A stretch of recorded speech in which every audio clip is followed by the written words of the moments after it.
তুমি শুধু আমার মারো কে? তোরে মারমু না তো কি করবো? তোর চুম্মা দিমু? হ্যাঁ, তুই পরীক্ষা ফেল করছস আর তোর মারমু না আমি? না, দইরা একবারে বাকিরা বাকিরা কি করছে তুমি শুনাও নাই? আইছে, আমি তো শুনে আইছি সবার।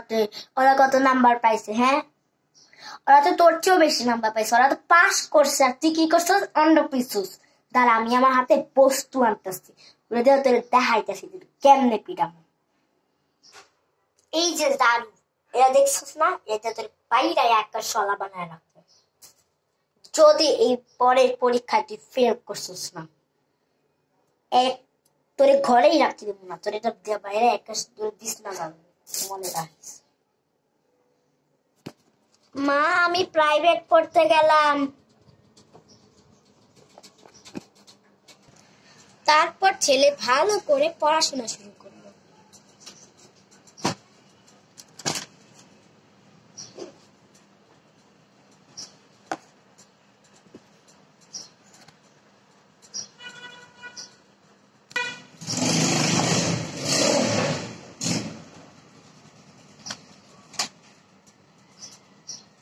আমার ফেভারিট কলম।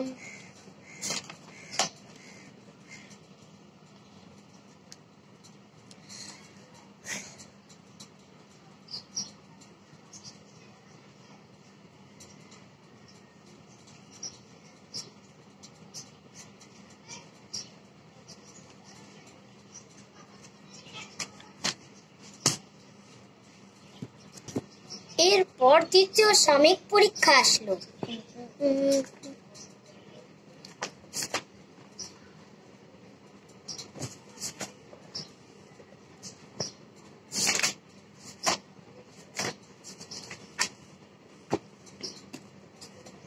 এবারে আমাকে পরীক্ষা পাস করতেই হবে, না হলে যে মা আমাকে অনেক মার দেবে।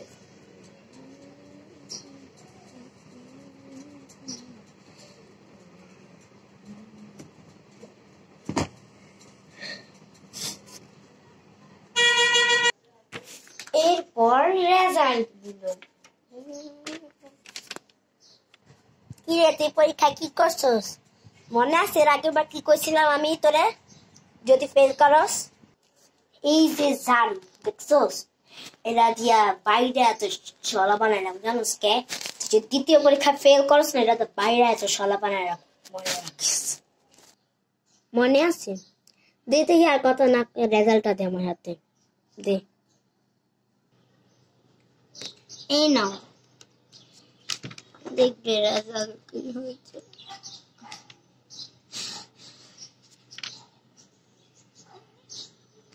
হে আল্লাহ, আমি যাতে রেজাল্ট পাস করতে পারি, তুমি এই তৌফিক দান করো, আমিন।